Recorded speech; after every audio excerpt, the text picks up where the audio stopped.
adrenaline. It says, okay, to the adrenal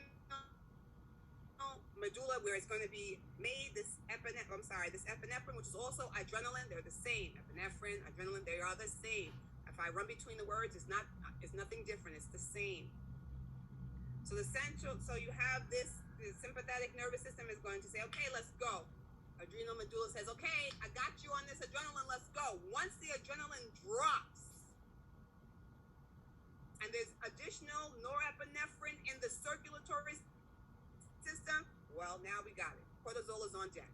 It says, oh, that's the stress response. That's the stress response. Oh, I got you. Now epinephrine and norepinephrine bind on the receptors. The target tissue, what does it do? Increase our heart rate, increase our blood pressure, increases the cardiac output so that you can either run faster, fight harder. Dilation of the pupils is happening. The bronchi of the lungs is happening.